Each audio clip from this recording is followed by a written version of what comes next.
What's up guys, this is Void of Dust Gaming with some fresh Arena of Valor content, and I've got Lubu today in a ranked match for you. The game was just played a couple of days ago, so it's brand new, and I've got my brand new or current Lubu build for you as well. So we're going to have a look through the stats and all the items, and afterwards I've got some gameplay for you. And if you haven't subscribed to this channel, the subscription button is there to be hit. And if you like the video, a like would highly be appreciated, and feel free to use the comment section below, so I keep it short and simple. As you can see, I've been playing Lubu in the jungle, and yeah, this is kind of a hybrid build. I have only one damage item in there. The other stuff is tank items such as the Frost Cape or the Aegis, and I'm taking the Leviathan over the Soul Reaver because I like more tankiness on Lubu, because I think he's got enough damage from his auto attacks and the skills. So therefore we are going with a little bit more tanky so that I can go into the encounters in melee and engage the enemy whenever it is possible. To complement the build, because I've taken so many stats in terms of that, I've been going with the marksman build here, normal attacks, armor, pierce, and movement speed coming from 10 level 3 Arcana. I'm going with marksman warrior. With onslaught, I'm going with assassinate, and I'm going with skewer. So that's kind of the build I am roaming with. And enchantment wise, I'm going with Shadow Blade. I've got Deadly Claw, and we've got Devil's Awakening for the ultimate cooldown reduction, and I'm taking the Mark of Frost in order to be kind of untargetable for a short period of time if I should engage a little bit deep into the enemy ranks, and I'm taking Gunslinger here to complement the build even further to increase my stats. So this is the build. Let's see how it worked. So guys, we have a pretty solid matchup on our side. We've got Alice as a support hero. She's fairly good in terms of crowd control effects that she sets, as well as some speedman boost and a shield.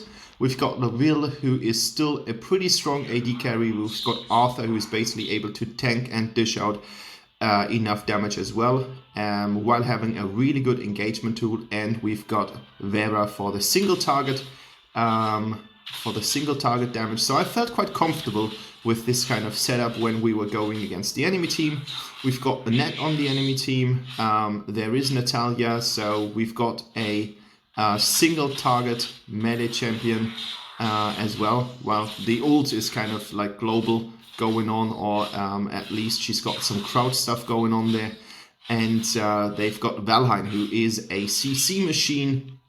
If he stacks up his abilities even further throughout the game with the stun, he can be quite dangerous. So you should always pay attention what Valheim has been doing so far. So don't underestimate him, just because he is supposed to be more of some kind of starter hero. As you can see, Arthur was engaged here by Annette and Tara. I thought that he would just retreat. I don't know why he is engaging here. That didn't make any sense in my opinion, but he encountered them, and I just have been feeling that we should go in and help him out a little bit.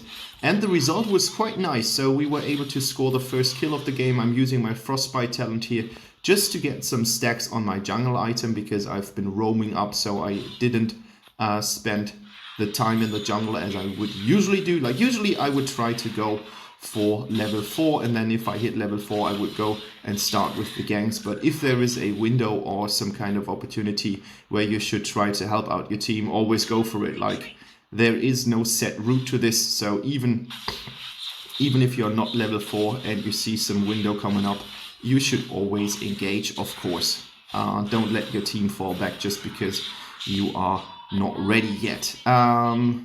As you can see, Laville has been chased down by Valheim here. I don't know why this happened, but I think that he thought he could be trading Valheim, because as you can see, or as you have seen, Valheim was really low, so it was just kind of like missing 1 or 2 auto attacks and Valheim would have been dead instead of Leville, but I was able to get that kill because Valheim was just a little bit too confident in terms of not going back again. And I'm using my abilities here with the Shadow Blade to harass the enemies.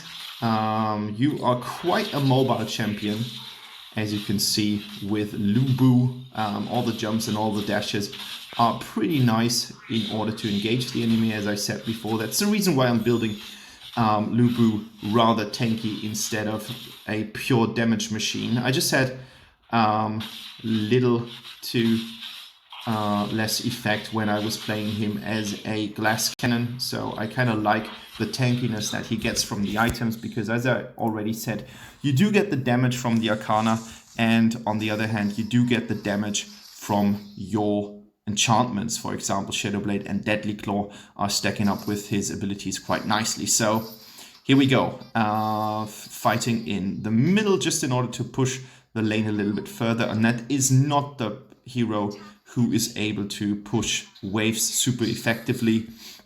And as I saw that Valheim was about to engage the tower, I just thought, okay, this might be the time to come from the river, putting all my abilities into him. And it was really close. Like, I thought that I would have less difficulties on killing him. Took quite long in order to get him. And of course, an important thing on every jungler is never neglecting your own jungle. So you should always pay attention to getting back to your jungle and stacking up stuff for your item, because otherwise, if you don't get the stacks from killing minions, of course your items are not as useful, like the jungle item. The other items are not so much affected by anything else. Good ultimate placed here by Annette.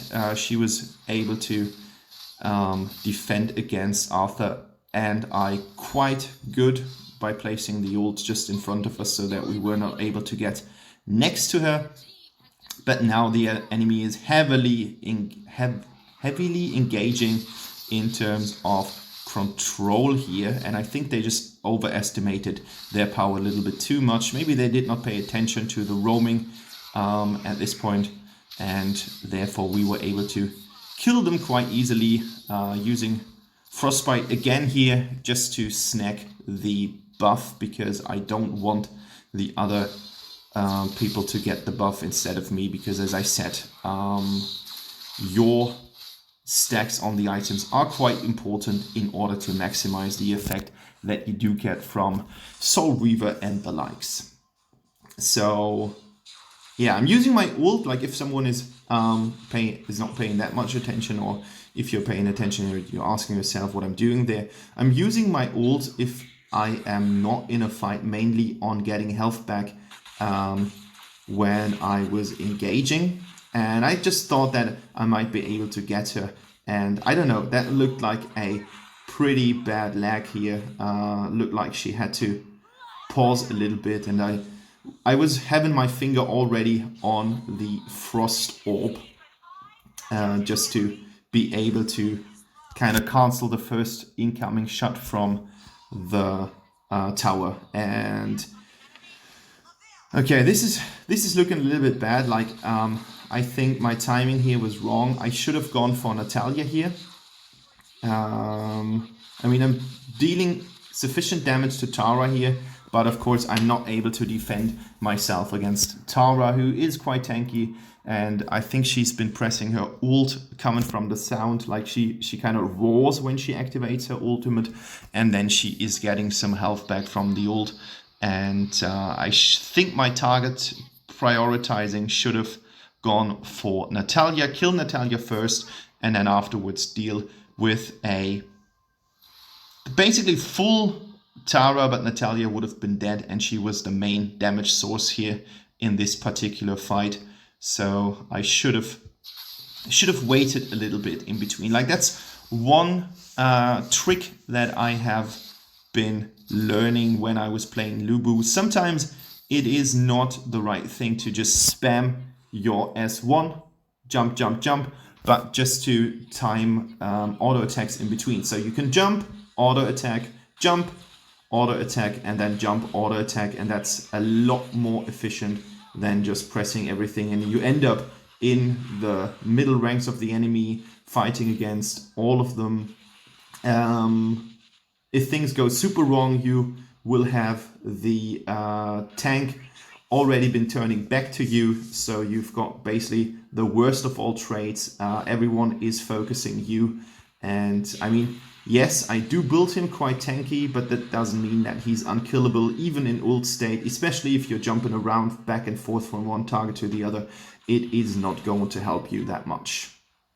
You should always try to prioritize the squishy targets in the back, for example the mages and the marksman, and if you have killed them, the next step would be to go for the tanks, as I've trying to do here. Yeah, that was just a little bit too much auto attack damage coming here from the enemy jungler, and I think the main issue that they had during this game, while we are having a 18 versus 8 score at this point, is because I think their jungler was kind of missing most of the time. So of course we were playing quite good as a team. I had some good moments where I was able to just kill enemies off on by instance, by surprise, catching them by surprise. What was the term I've been looking for? But in this case, yeah, I think with a little bit more fight participation by the enemy level, the game would not be as good as it looks at this point. And again, I was just spamming my stuff, and if you just spam it and you're not kind of dragging it towards the direction that you're actually trying to go, what can happen is that you're jumping back and forth as you've just seen. So I was jumping into the enemies, and then I was retargeted back to the Abyssal Dragon, and of course that is not the game plan that you had so far. So it's always important to just drag it and target them instead of just pressing that button, because the game is going to mess it up a little bit. As you can see, we are pressing pretty hard on the Nexus, so Laville was all over the place.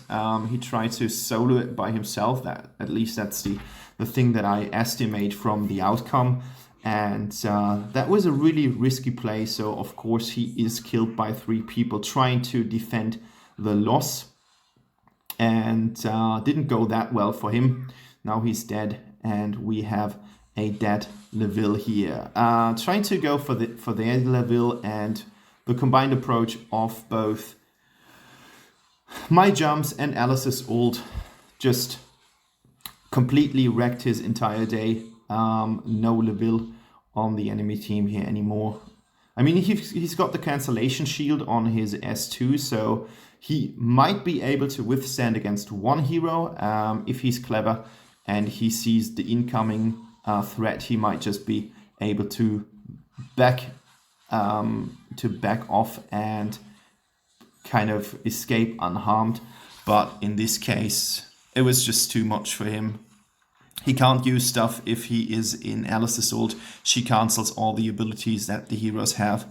And as you can see, we have already taken down 1 tower. Their core is super low, so I see the effort that Laville was putting in there. Pretty well played. And now I'm going in with my ult in order to get both of them. I was going right into this kind of section of the map where the 2 areas are not overlapping, so I was kind of safe there, not risking any shots from the tower which wasn't destroyed, and the Nexus which was about to be destroyed. And yeah, it's kind of over. 28 versus 13. I mean, Tara gets there out alive. She could, but yeah, she didn't want to. I don't know what was going on, but the game is basically over, and there we go. So I think a pretty beautiful game for any Lubu player out there. I was pretty happy with the outcome, because I thought I might be scoring the MVP. I don't get anything from the Codex, but it's always quite nice if you're playing a ranked match, especially the position matches, and you do get this nice animation with the Lubu Steelheart Punishment skin, which looks really awesome in my opinion. And you have been scoring MVP as well. So there we go. That was the game. I hope you could take something from it, from the build and from the stuff that I was doing in there. I think I did particularly well. 927 with 12.2 as the overall thing. 25.7 damage, 25 damage taken. Participation was good. And yeah, that's the game for today. Enjoy your arena Valor matches and see you on the channel pretty soon. Bye bye, guys.